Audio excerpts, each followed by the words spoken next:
আমাদের অতিথি, আপনাদের অত্যন্ত প্রিয় মানুষ, মজলুম সাংবাদিক সম্পাদক ডক্টর মাহমুদুর রহমান, যিনি বিনিয়োগ বোর্ডের চেয়ারম্যান ছিলেন, তিনি সাবেক জ্বালানি উপদেষ্টা। মাহমুদ ভাই, আপনাকে স্বাগত জানাচ্ছি আজকের অনুষ্ঠানে। ধন্যবাদ কনক। কনক এবং দর্শক শ্রোতা, আসসালামু আলাইকুম। ওয়ালাইকুম আসসালাম মাহমুদ ভাই। তো মাহমুদ ভাই, এটা কি একটা অবস্থা, মানে কিভাবে দেখতেছেন আপনি? ধরেন, আমরা কিন্তু বেশ কিছু বিষয় দেখছি। সর্বশেষ গত দুদিন আগে বিএনপির যেই তারুণ্যের যে সমাবেশ, সেখানে আমরা দেখলাম যে সরাসরি ডিসেম্বরের মধ্যে নির্বাচনের একটি অনেক আলটিমেটামের মধ্যে দেওয়া হয়েছে। বিএনপির এখন নতুন স্লোগান হচ্ছে remember interim, remember election in December. তো ডক্টর ইউনূস আবার জাপানে বলেছেন জুনের মধ্যে নির্বাচন হবে। তিনি আবার বলছেন যে একটি দল শুধু নির্বাচন চাই ডিসেম্বরে। এরকম একটা নানা রকমের টানাপোড়েন দেখছি সেনা প্রশাসনের সাথে, সিভিল প্রশাসনের সাথে, সরকারের সাথে। বারবার বলা সত্ত্বেও উপদেষ্টা পরিষদে কোনো পরিবর্তন নাই। তো সব মিলিয়ে বিষয়টা আপনি কিভাবে দেখছেন? এখন আমি যদি এই যে নির্বাচন বা সংস্কার নিয়ে আমি যদি একটু বলি, বিএনপি বলতে চাচ্ছে সংস্কার একটি চলমান প্রক্রিয়া, ন্যূনতম সংস্কার করে নির্বাচন দেওয়া হোক। এখন ন্যূনতম সংস্কার বলতে এটার আসলে এরিয়া কি, এটা বলা মুশকিল।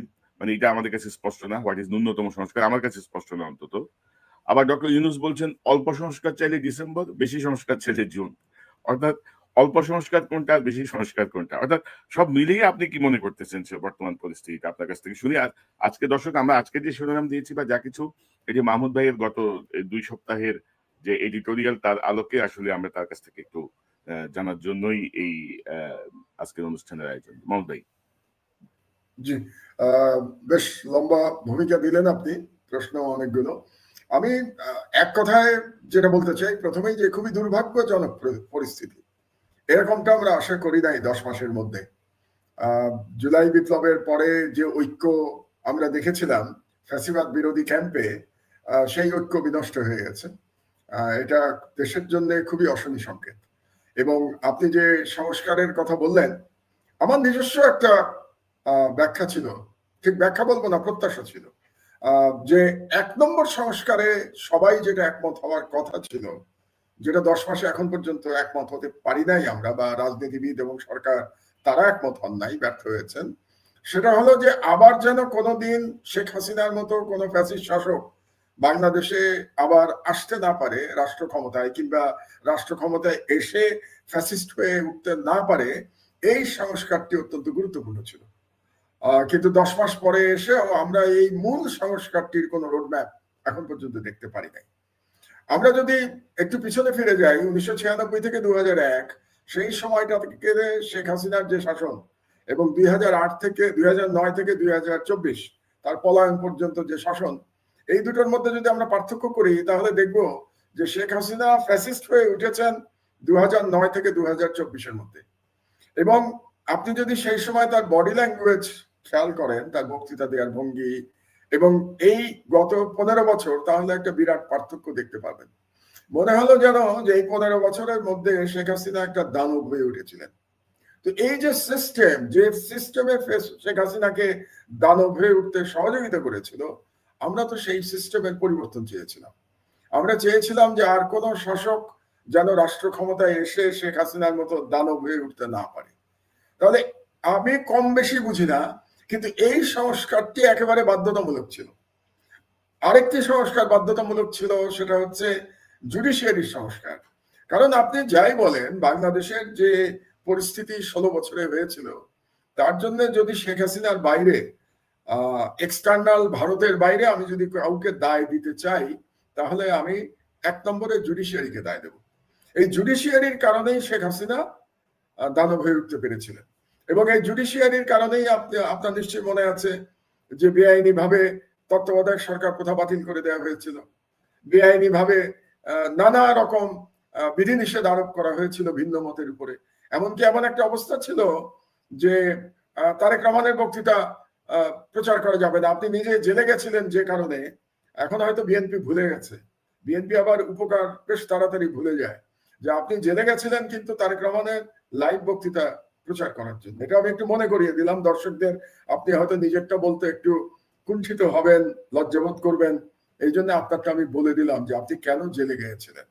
আজকে আমি দেখতে পাই যে বিএনপি আপনাকে ট্রোল করে, বিএনপি আপনাকে নিয়ে নানা রকম কথা বলে, অথচ এই বিএনপির যিনি প্রধান নেতা, তার বক্তৃতার কারণে আপনাকে জেলে যেতে হয়েছিল, আপনার পরিবার লাঞ্ছিত হয়েছিল, আপনার বোনকে ধরে নিয়ে কি রকম অত্যাচার করা হয়েছিল, আপনারা সপরিবারে দেশ ছাড়তে বাধ্য হয়েছেন। এগুলো বিএনপি নেতারা জানেন কিনা, জানলেও স্বীকার করতে চান না বর্তমানে মনে হচ্ছে।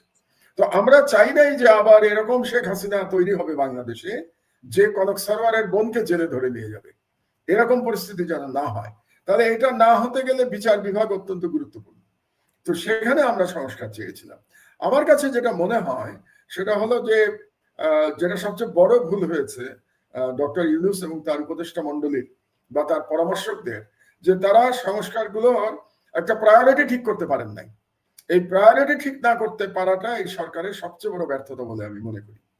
আর এই কারণে এটা একটা কারণ। আর অপরদিকে আমরা যদি বিএনপির দিকে তাকাই, তাহলে দেখবো যে বিএনপি এখন যে ভাষায় কথা বলছে ডক্টর ইউনূস সম্পর্কে, সেই ভাষার সাথে হাসিনার ভাষার কিন্তু খুব একটা পার্থক্য নাই।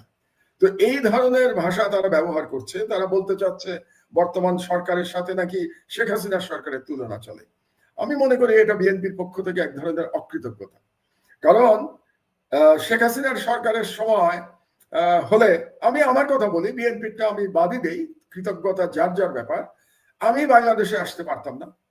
আমি আমার এই এই একেবারেই বয়োবৃদ্ধা মায়ের পাশে থাকতে পারতাম না। আমার মা এখন শয্যাশায়ী। কখনো তিনি আমাকে চিনতে পারেন, কখনো চিনতে পারেন না, এরকম অবস্থায় আছেন। এই বয়সে যা হয়, তো এই সময় যে আমি তার পাশে থাকতে পারছি, এটা আমি পারতাম না এই জুলাই বিপ্লব না হলে। আমি আমার দেশ আবার চালু করতে পারতাম না। আমার দেশের এতগুলো সাংবাদিক আবার চাকরি ফিরে পেতেন না, এবং তারা যে আনন্দের সাথে এখন আবার সাংবাদিকতায় ফিরে আসতে পেরেছেন, সেই আনন্দ আপনি বাংলাদেশে আসলে দেখতে পেতেন আর কি। তাদের চোখে মুখে সর্বক্ষণ আনন্দ যে তারা আবার পত্রিকায় কাজ করতে পারছেন। তো এটার জন্য আমি কিন্তু কৃতজ্ঞ, আমার দেশ পরিবার কিন্তু কৃতজ্ঞ জুলাই বিপ্লবের কাছে, জুলাই বিপ্লবীদের কাছে। এখন বিপ্লবীদেরও অনেক ভুল হয়েছে। তো তাহলে আমি যেটা বলতে চাচ্ছি সেটা হলো যে বিএনপি যে ভাষায় কথা বলছে প্রফেসর ইউনূস সম্পর্কে, কিংবা তারা শেখ হাসিনার ল্যাঙ্গুয়েজ যে ব্যবহার করছে, এটাতে আমি অবাক হচ্ছি যে এই ভাষা তারা কিভাবে ব্যবহার করে, কিংবা বর্তমান সরকারকে কেমন করে তারা শেখ হাসিনার সরকারের সাথে তুলনা করতে পারে। আমি জানি না, রাজনীতিবিদদের মন মানসিকতা আমি বুঝতে পারি না, কারণ আমি নিজে রাজনীতিবিদ নই। আর ৩ নম্বর পক্ষ যেটা এই লড়াইয়ের মধ্যে, তারা যে ছাত্র নেতারা যারা জুলাই বিপ্লবে নেতৃত্ব দিয়েছিল, তারাও ব্যর্থ হয়েছে গত 10 মাসে। তারা নিজেদের একটা ভালো করে দল গোছাতে পারে নাই, এবং তাদের যে অনভিজ্ঞতা এটা প্রতি পদে পদে দেখা গেছে। তাদের মধ্যে যে আদর্শিক বিরোধ আছে এটা দেখা গেছে। তারা ঠিক করতে পারছে না এখনো যে তারা তাদের আদর্শ হিসেবে কোনটাকে ধরে দেবে। আদর্শ হিসেবে তারা একটা মধ্যপন্থার দিকে বোধহয় থাকতে চাচ্ছে। তারা একটু ইসলাম প্রশ্নে মাঝে মাঝে তাদের কোনো কোনো নেতাকে একটু অস্বস্তিকর অবস্থায় দেখা যাচ্ছে। তারা আবার কেউ কেউ পোস্ট দিচ্ছেন, পোস্ট দিয়ে আবার পোস্ট মুছে ফেলছেন, আবার পোস্ট দেওয়ার জন্য দুঃখ প্রকাশ করছেন। এটাও একটা আশ্চর্য ব্যাপার যে বর্তমান সরকারি উপদেষ্টারা কথায় কথায় পোস্ট দেন, স্ট্যাটাস দেন বিভিন্ন জায়গায়, ইনস্টাগ্রামে কিংবা ফেসবুকে। তারা জানেন না যে উপদেষ্টার চেয়ারে বসে এগুলো করা যায় না। তো এই কমন সেন্স যাদের নাই, তারা কিভাবে রাষ্ট্র চালাবেন? সুতরাং ছাত্ররাও যেটা করেছে, তারা দল করতে পারেনি। এবং তার চেয়ে বড় কথা হলো যে কোনো কোনো ছাত্র নেতার নামে দুর্নীতির অভিযোগ উঠছে। এটাও খুব দুর্ভাগ্যজনক। আপনি জানেন যে দুজন উপদেষ্টার সম্ভবত পিএসকে তাদের বিরুদ্ধে তদন্ত চলছে, এবং তাদের বিদেশ যাওয়ার উপরে বিধিনিষেধ আরোপ করা হয়েছে দুদকের তরফ থেকে। তো সেটাও আমরা কিন্তু ভাবি নাই যে 10 মাসের মধ্যে এই সরকারের কোনো উপদেষ্টার অথবা তার পিএস এর বিরুদ্ধে দুর্নীতির অভিযোগ উঠবে। তো সব মিলে আমি যেটা দেখতে পাচ্ছি যে একটা মুখোমুখি অবস্থানে দাঁড়িয়ে গেছে, এবং এমন মুখোমুখি অবস্থানে দাঁড়িয়ে গেছে যে আমি বাংলাদেশের ভবিষ্যৎ নিয়ে শঙ্কিত বোধ করছি। এবং আরো দুর্ভাগ্যজনক হচ্ছে যে জুলাই বিপ্লবের যে ঐক্যে ফাটল ধরার সুযোগে কিন্তু বাংলাদেশে যারা ফ্যাসিবাদের দোসর ছিল তারা মাঠে নেমে পড়েছে। আমি দেখলাম যে কিছু বামপন্থী দল আজকে বিবৃতি দিয়েছেন ইউনূসের বিরুদ্ধে, এবং বলতে গেলে বিএনপির পক্ষে। এই বামপন্থী দলগুলো কিন্তু ফ্যাসিবাদের সহযোগী ছিল। আজকে জাতীয় পার্টি মাঠে নামার হুমকি দেয় যে আগামীকাল থেকে তারা মাঠে নামবে। এই জাতীয় পার্টি ফ্যাসিবাদের দোসর ছিল। তো এই ফ্যাসিবাদের দোসর এই বামপন্থী দলগুলো, সিপিবি এবং এই জাতীয় দল যারা সারাক্ষণ দালালি করেছে হাসিনার, এবং জাতীয় পার্টি, তারা নামার সাহস পাচ্ছে কারণ জুলাই বিপ্লবে ঐক্য আর নাই। আর আরেকটা দুর্ভাগ্যজনক ব্যাপার হচ্ছে যে ভারত থেকে যে বয়ান দেয়া হচ্ছে নির্বাচনের ব্যাপারে, সেই বয়ান সাথে বিএনপির বয়ান এবং আমাদের সেনাপ্রধানের বয়ান মিলে যাচ্ছে। এটা খুব দুর্ভাগ্যজনক। আমি জানি না ভারত এটা ইচ্ছা করে করছে কিনা, সেটা আমার জানা নাই। কারণ হচ্ছে যে নির্বাচন নিয়ে ভারত এক্স্যাক্টলি যা বলছে একই কথা বিএনপি, একই কথা বাংলাদেশের আর্মি চিফ বলছেন। এমনও হতে পারে ভারত এটা বাংলাদেশের মিলিটারি প্রধান এবং বিএনপিকে বিতর্কিত করবার জন্য করছেন, হতেও পারে। আমি বলছি আর কি যে তারা হয়তো এগুলো বলে তারা বিতর্কিত করছেন বিএনপিকে, তারা বিতর্কিত করছেন সেনাপ্রধানকে এবং বাংলাদেশের ফাটলটাকে আরো বিস্তৃত করছেন। তো এই অবস্থার মধ্যে এই যে মুখোমুখি অবস্থান, মানে এখন শুধু বাকি আছে বিএনপির বলা হাসিনার মতো যে ইউনুসকে পদ্মায় দুটা চুবান দিয়ে আসো, দুইবার চুবাবা কিন্তু মরে না যায়, এরকম বলাটা শুধু বাকি আছে মনে হচ্ছে বিএনপির তরফ থেকে। এছাড়া যে ভাষাগুলো ব্যবহার করা হচ্ছে তাকে সুৎখর বলা হচ্ছে। আপনার মনে আছে নিশ্চয়ই যে শেখ হাসিনা তাকে সুৎখর করে গাল দিতেন, এবং মোটামুটি বয়ান খুব কাছাকাছি চলে গেছে আওয়ামী লীগ এবং বিএনপি। এবং এইদিকে আমার প্রফেসর ইউনূসের আমি একটু সমালোচনা করতে চাই যে তিনি জাপানে গিয়ে বাংলাদেশের রাজনীতি নিয়ে কথা না বলাটা ওনার সমীচীন হয় নাই, এবং তিনি যে বলেছেন একটি দল শুধু নির্বাচন চাচ্ছে, অন্যরা নির্বাচন চাচ্ছে না, এই বক্তব্যটা হয়তো তিনি বিরক্ত হয়ে বলেছেন, কিন্তু প্রধান উপদেষ্টা চেয়ারে বসে ওনার বিরক্তিটা পাবলিক করাটা সমীচীন হয় নাই। কাজেই এই অবস্থার মধ্যে প্রফেসর ইউনূস আগামীকাল ফিরে আসবেন, এবং ফিরে আসলে পরে বোঝা যাবে যে কোন দিকে গড়াচ্ছে। তো মাহমুদ ভাই, ধরেন এখন যে গ্যাপটা, ধরেন বিএনপি বলছে ডিসেম্বরে নির্বাচন, সরকার বলছে জুনে নির্বাচন, ফারাক হচ্ছে কিন্তু 6 মাসের, ডিসেম্বর জুন। তো এই 6 মাসে কি মহাভারত অশুদ্ধ হবে, বা এই বিএনপির এই কেন এই 6 মাসের গ্যাপটা কেউ বিএনপি মানতে চাচ্ছে না, এটা একটা বিষয়। আরেকটা বিষয় হচ্ছে যেটা বারবার বিএনপি থেকে বা বিরোধী দলগুলো থেকে বলা হচ্ছে যে আপনি একটা রোড ম্যাপ দেন। সরকার কিন্তু কোনো রোড ম্যাপ দিচ্ছে না। তো সরকার বললেই হয় যে আমরা একটা কার্য, রোড ম্যাপটা মানে কি, যে আমার ইলেকশন কমিশন এইভাবে ভোটার তালিকা সম্পন্ন হবে এত তারিখে, তফসিল ঘোষণা হবে এত তারিখে, নির্বাচনের সম্ভব তারিখ এত, আমরা এইভাবে আমরা প্রস্তুতি নিচ্ছি।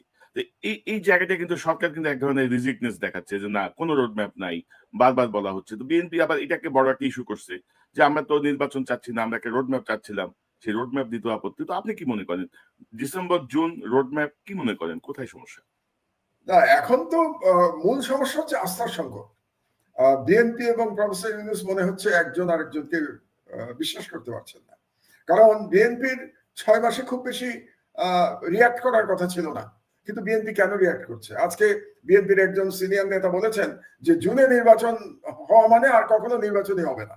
তো এই ধরনের কথা উনি কেন বললেন? তার মানে উনি যেটা বলতে চাচ্ছেন যে জুন পর্যন্ত নিতে পারলে ডক্টর ইউনূস আর নির্বাচন দেবেন না।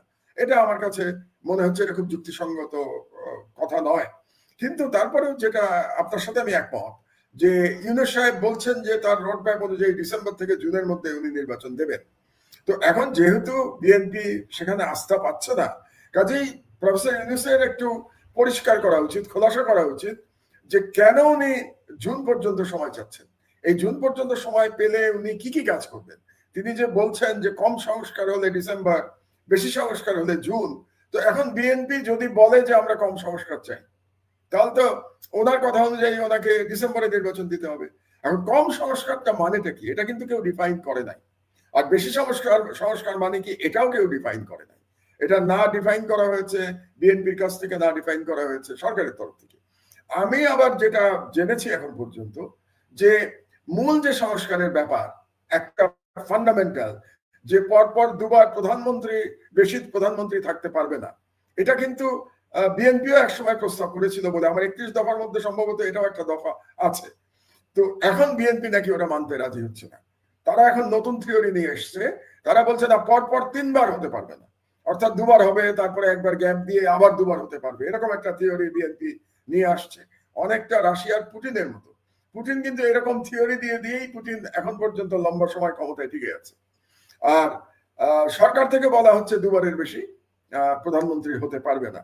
আমার ব্যক্তিগত ধারণা বাংলাদেশের অধিকাংশ জনগণ এটার পক্ষে থাকবেন যে 2 বারের বেশি প্রধানমন্ত্রী কেউ হতে পারবেন না। কারণ পরপর 3 বার প্রধানমন্ত্রী থেকে শেখ হাসিনা বাংলাদেশকে কোথায় নিয়ে গেছেন এটা আমরা দেখতে পেয়েছি। কাজেই ওই যে সিঁদুরে মেঘ দেখলেই ভয় পায় ঘর পোড়া গরু, এটা কথা আছে না? তো সেরকমই শেখ হাসিনাকে দেখে তো অবশ্যই বাংলাদেশের জনগণের মনে একটা ভয় আছে যে আমার একটা ফ্যাসিস্ট শাসক বাংলাদেশে চলে আসবে। কিন্তু ইউনূস সাহেবের যেটা সমস্যা হলো যে উনি এত রিজিড হয়ে আছেন, শুধু উনি বলে যাচ্ছেন ডিসেম্বর থেকে জুন, উনি ব্যাখ্যা করছেন না কেন জনগণকে যে কেন ওনার এই সময়টা দরকার, জুন হলে উনি কি কি কাজ করতে পারবেন, এবং এটা তো জনগণকে ওনার বোঝাতে হবে। এবং আমি মনে করি যে এখন পর্যন্ত সংস্কারের মূল সংস্কার যে যে কাজটা করছেন ডক্টর আলী রিয়াজ, এখন পর্যন্ত তাদের প্রোগ্রেস তো নাই বললেই চলে। এখন শুনছি যে আর এক রাউন্ড নাকি তারা আলোচনা করবেন, আলাপ আলোচনা করবেন দলগুলোর সাথে। তো সে এখন কবে আলাপ আলোচনা, এটা কত রাউন্ড হবে, এটা কি অনাদি অনন্তকাল চলবে, এটা কি ওপেন এন্ডেড, নাকি এটার একটা টাইম ফ্রেম আছে যে এর মধ্যে তারা আলাপ আলোচনা করে তারা একটা ঐক্যমতে পৌঁছাবে? আর একটা প্রশ্ন আমার মাথায় আসে, কনক, যদি কোনো ঐক্যমত না হয় তাহলে কি হবে? যদি বিএনপি বলে যে না আমরা দুবারের প্রধানমন্ত্রীতে আমরা রাজি না, তো আপনি বিএনপিকে ইগনোর করে কিভাবে সংস্কার করবেন? যদিও প্রফেসর ইউনূস জাপানে বলেছেন যে মাত্র একটি দল চাচ্ছে যে নির্বাচন ডিসেম্বরে হোক, কিন্তু সেই একটি দলটা কিন্তু বাংলাদেশের সব থেকে পাওয়ারফুল দল, বর্তমানে সব থেকে বড় দল।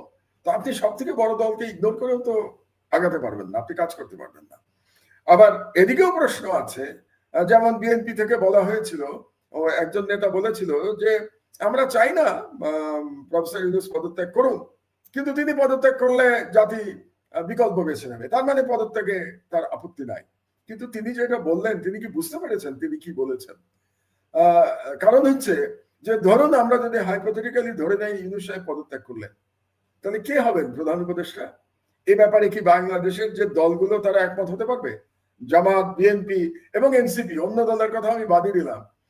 এনসিপি যদিও দল হিসেবে খুব ছোট, কিন্তু যেহেতু তারা জুলাই বিপ্লবের নেতৃত্ব যারা দিয়েছে তারাই এই দলটা করেছে, তার একটা আলাদা আলাদা মূল্য আছে এই দলের, ভোটের মাঠে না হোক কিন্তু পিপল পারসেপশনে এই দলের একটা মূল্য আছে। তো আপনি এই দলকে ইগনোর করতে পারবেন না। তাহলে পরবর্তী যিনি সরকার প্রধান হবেন তার ব্যাপারে আমি তো নিশ্চিত যে বিএনপি, জামাত এবং এনসিপি একমত হতে পারবে না। তো একমত না হলে তখন দেশের কি অবস্থা হবে? তাহলে আপনারা কি আবার একটা 1-11-2 এর দিকে আগাচ্ছেন? এবং 1-11-2 যদি বাংলাদেশে হয়, এটা কি বিএনপির জন্য খুব ভালো হবে? 1-11 এর অভিজ্ঞতা বিএনপির তো মনে থাকার কথা, এবং বিএনপি সব থেকে বেশি ক্ষতিগ্রস্ত হয়েছিল 1-11 সময়, সব থেকে বেশি অত্যাচারিত হয়েছিল। তো এই অবস্থায় তারা 1-11-2 এর দিকে যদি দেশকে ঠেলে দেয় বিএনপি, তাহলে এর ভবিষ্যৎ কনসিকুয়েন্স আমাদের সবাইকে ভোগ করতে হবে, তার সাথে বিএনপিও কেউ ভোগ করতে হবে। কাজে আমি যেটা বলতে চাই যে সবাই একটু দায়িত্বশীল হন, একটু দায়িত্বশীল আচরণ করুন। আপনারা কিন্তু আবার ভারতীয় সাম্রাজ্যবাদকে, ভারতীয় হেজেমনিকে বাংলাদেশে প্রবেশ করবার সুযোগ করে দিচ্ছেন। এবং আমি জানি না আপনি দেখেছেন কিনা, আজকে একটা খবর পেলাম আমরা যে চিকেন নেকের এখানে তারা নাকি রাফায়েল জেট নিয়ে এসছে। রাফায়েল জেট নিয়ে কাকে ভয় দেখাচ্ছে ইন্ডিয়া? রাফায়েল জেট নিয়ে তার চীনকে ভয় দেখাচ্ছে না, রাফায়েল জেট দিয়ে বাংলাদেশকে ভয় দেখাতে যাচ্ছে। যদিও রাফায়েল জেট নিয়ে তো ভয় পাওয়ার কিছু নাই, পাকিস্তানে তো রাফায়েল জেট আমরা দেখেছি যে রাফায়েল জেট কিভাবে ভূপাতিত হয়েছে পাকিস্তানে। কিন্তু আবার মনে রাখতে হবে, আপনি নিশ্চয়ই মনে আছে যে শেখ হাসিনাকে যখন বাংলাদেশ থেকে পালিয়ে গেল শেখ হাসিনা, ভারতের সহায়তা এবং বাংলাদেশের সেনাবাহিনীর লোকজন, বিমান বাহিনীর লোকজন তাদেরকে বিমানে করে দিল্লিতে দিয়ে আসলো ভারতের সাথে আলাপ আলোচনা ক্রমে, তখন ভারতীয় বর্ডার থেকে, সীমান্ত থেকে রাফায়েল জেট পাহারা দিয়ে নিয়ে গেছিল শেখ হাসিনাকে, বহনকারী বিমানটাকে পাহারা দিয়ে নিয়ে গেছিল। সুতরাং রাফায়েল জেট এনে ভারত তার মাসল দেখাচ্ছে বাংলাদেশকে, এবং এই যে মাসল দেখাচ্ছে এটা কি আমাদের জন্য সম্মানের হচ্ছে? বিএনপির জন্য সম্মানের হচ্ছে? আমাদের সেনাবাহিনীর জন্য সম্মানের হচ্ছে? ইউনূসের জন্য তো হচ্ছে নাই। এবং এই মুহূর্তে ইউনূস যদি চলে যায় তাহলে সব থেকে বেশি খুশি হবে ভারত, তাই না? কারণ ভারতের কাছে ডক্টর ইউনূস হলো সব থেকে আপত্তি, মানে এনিমি নাম্বার 1 প্রফেসর ইউনূস। কারণ গত 10 মাস ধরে ডক্টর ইউনূস যেভাবে ভারতের সমস্ত হুমকিকে মোকাবেলা করেছেন, এই ব্যাপারে তার প্রশংসা করতে হবে। আমি ডক্টর ইউনূসের সরকার পরিচালনার অনেক কিছু সমালোচনা করি। আমি একটু আগে দুর্নীতির কথা বললাম, এবং তিনি যে রোডম্যাপ দিচ্ছেন না, সংস্কারের ডিফাইন করছেন না, এটার সমালোচনা করলাম। তিনি জাপানে গিয়ে যে বাংলাদেশের অভ্যন্তরীণ রাজনীতির কথা বলেছেন তার সমালোচনা করলাম। কিন্তু তার সঙ্গে আমি একটা প্রশংসা করতে চাই। আমি মনে করি বাংলাদেশের ইতিহাসে শহীদ প্রেসিডেন্ট জিয়াউর রহমানের পরে ভারতের হুমকি যদি কেউ সাকসেসফুলি মোকাবেলা করে থাকেন তাহলে তিনি হচ্ছেন ডক্টর ইউনূস। তো এই প্রসঙ্গে আবার আমি স্মরণ করতে চাই যে আজকে কিন্তু জি শহীদ প্রেসিডেন্ট জিয়াউর রহমানের শাহাদাত বার্ষিকী। তার বিদেহী আত্মার প্রতি আমি শ্রদ্ধা জানাই এবং আপনাকে অনেকবার বলেছি, আমি আমার বক্তৃতায় অনেকবার বলেছি যে বাংলাদেশে আমার আদর্শের রাজনীতিবিদের নাম হচ্ছে শহীদ প্রেসিডেন্ট জিয়াউর রহমান। কারণ তার সততা, তার সাহস, তার দেশপ্রেম আমাকে সারা জীবন অনুপ্রাণিত করেছে, যদিও আমি কোনোদিন সরাসরি রাজনীতি করি নাই। জি মাহমুদ ভাই, জিয়াউর রহমানের পরে আমি মনে করি ইউনূস সাহেবের মতো করে কেউ ভারতকে এত কনফিডেন্সের সাথে মোকাবেলা করেন নাই। এবং আমি আমার বিবেচনায় এই গত 10 মাসে আসলে ইউনূস কি বলে কূটনৈতিক ভাবে বা ইন্টারন্যাশনাল এরেনাতে ভারতকে পরাজিত করেছেন। এটা আমাদের জন্য খুব গর্বের কথা। তো আমি যেটা সবসময় বলার চেষ্টা করি, যার যেটা প্রাপ্য তাকে সেটা দেওয়া উচিত। কাজে আমার আহ্বান থাকবে সব রাজনীতিবিদদের প্রতি যে তারা যেন রাজনীতিবিদ এবং সরকার উভয়ের প্রতি আমার আহ্বান থাকবে যে আপনারা দায়িত্বশীল আচরণ করুন। যে ভারতকে আমরা পরাজিত করতে পেরেছি আমাদের মহান জুলাই বিপ্লবের মাধ্যমে, আল্লাহর ওয়াস্তে সেই ভারতীয় সাম্রাজ্যবাদকে আপনারা আবার বাংলাদেশে ডেকে দিয়ে আসবেন না। জি মাহমুদ ভাই, শহীদ রাষ্ট্রপতি জিয়াউর রহমানের এই মৃত্যুবার্ষিকীতে আমরা তার আপনার মাগফিরাত কামনা করি। আমার আসলে এটা পয়েন্টই ছিল, আমরা শেষের দিকে এটা নিয়ে আলোচনা করতাম, একটা কম্পারেটিভ বিশ্লেষণের দিকে যাওয়ার ইচ্ছা ছিল। যাই হোক প্রসঙ্গটা এসছে। আমি এই যে প্রসঙ্গটা আপনি বলছিলেন যে ধরেন আমি যদি একটু দেখাই যে আমাদের ওইদিন দৈনিক সমকালে একটা কম্পারেটিভ একটা আলোচনা বেরিয়েছে যে মৌলিক সংস্কারে কোন দলের কি অবস্থান, এবং সেখানে আমরা দেখছি যে প্রধানমন্ত্রীর ক্ষমতা হ্রাসে বিএনপি আংশিক রাজি, নির্বাচন পদ্ধতি যেটি আছে সেটি বিদ্যমান, জামাত চাচ্ছে সংখ্যানুপাতিক, এনসিপিও চাচ্ছে বিদ্যমান, সংস্কার বাস্তবায়ন পদ্ধতি বিএনপি চায় পরে সংসদ করবে, জামাত চায় গণভোট এবং এনসিপি চায় গণপরিষদ।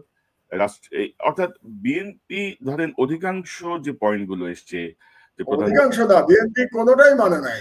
মানে নাই, বিএনপি কোনোটাই মানে নাই, যেটা মেনেছে সেটা আংশিক আংশিক মেনেছে। তো এখন ধরেন এই যদি হয় অবস্থা, তাহলে ধরেন নির্বাচনের একটা একটা দাবি আসছে, একটা বিষয় সামনে আসছে, তো সেই জায়গাটায় যদি ডিসেম্বরে নির্বাচন বা জুনে নির্বাচনে যেতে হয়, আপনি কি মনে করেন? আপনি তো বলছিলেন যে হাসিনার মতো কেউ যেন আবার ফ্যাসিজম কায়েম করতে না পারে, সেটা হচ্ছে মূল সংস্কার।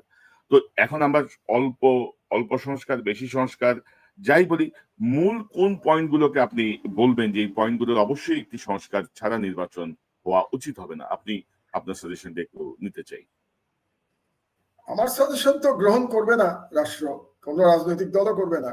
বাংলাদেশে যদি আপনি ফ্যাসিবাদের উত্থান আটকাতে চান তাহলে প্রধান নির্বাহীর ক্ষমতার সাথে পার্লামেন্টের ক্ষমতার যদি একটা ব্যালেন্স না হয় আপনি ফ্যাসিবাদের উত্থান আটকাতে পারবেন না। এবং আমরা দেখেছি যে এই ওয়েস্টমিনস্টার স্টাইলের যে ডেমোক্রেসি আমরা চর্চা করছি, এই স্টাইলের ডেমোক্রেসি শেখ হাসিনার মতো ফ্যাসিবাদ আমাদেরকে উপহার দিয়েছে। সুতরাং আমি বেশ কিছুদিন আগে, মাস দুয়েক আগে সম্ভবত, আমি রাওয়াতে একটা বক্তৃতা করেছিলাম বাংলাদেশের সংস্কারের উপরে। এবং সেখানে আমি বলেছিলাম বাংলাদেশে আমি মনে করি রাষ্ট্রপতি শাসিত সিস্টেমে ফিরে যাওয়া উচিত এবং রাষ্ট্রপতি শাসিত সিস্টেমটা আমেরিকার মতো হওয়া উচিত, যেখানে প্রেসিডেন্ট 2 বার নির্বাচিত হবেন, 2 বারের বেশি হতে পারবেন না, এবং প্রেসিডেন্টের সাথে পার্লামেন্টের, ওদের দেশে যেটাকে কংগ্রেস বলে এবং সিনেট বলে, ওদের তো দ্বিকক্ষ বিশিষ্ট, আপনি জানেন, আপনি তো আছেনই ওই দেশে, কাজেই আমি আপনাকে আর কি শেখাচ্ছি। তো যেহেতু ওখানে কংগ্রেস এবং সিনেট আছে, তো কংগ্রেস সিনেটের সাথে প্রেসিডেন্টের ক্ষমতার ভারসাম্য আছে। তো বাংলাদেশেও আমি মনে করি একটা প্রেসিডেন্সিয়াল সিস্টেমে আমাদের যাওয়া উচিত, প্রাইম মিনিস্টারের পদের কোনো প্রয়োজন নাই এবং পার্লামেন্টের সাথে সেই প্রেসিডেন্টের ক্ষমতার সরকার কিংবা বিএনপি মানবে। তো বিএনপি সবসময় যেটা বলে, তারা একেবারে 72-এর সংবিধানকে তাদের কাছে এখন খুব ভালো মনে হচ্ছে। কেন তারা 72-এর সংবিধানকে ভালো বলে? তাদের তো বলা উচিত ছিল যে আমরা শহীদ জিয়ার সংবিধানকে সাপোর্ট করি। তো শহীদ জিয়ার সংবিধান তো 72-এর সংবিধান ছিল না। 72-এর সংবিধানে তো শহীদ জিয়া অনেক কিছু পরিবর্তন করেছিলেন, এটা তো আমি একটু পরে আসছি কি কি পরিবর্তন করেছিলেন। তো 72-এর সংবিধানে যদি থাকতে চান আপনি, তার মানে পার্লামেন্টারি সিস্টেমে থাকবেন। সেক্ষেত্রেও আমি মনে করি 2 টার্মের বেশি প্রধানমন্ত্রী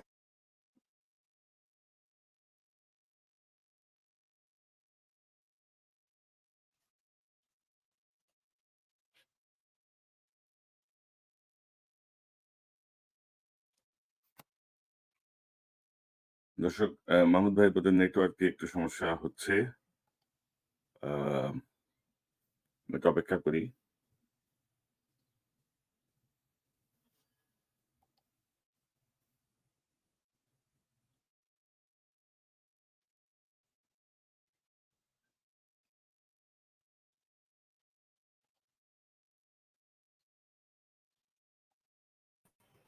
জি মাহমুদ ভাই।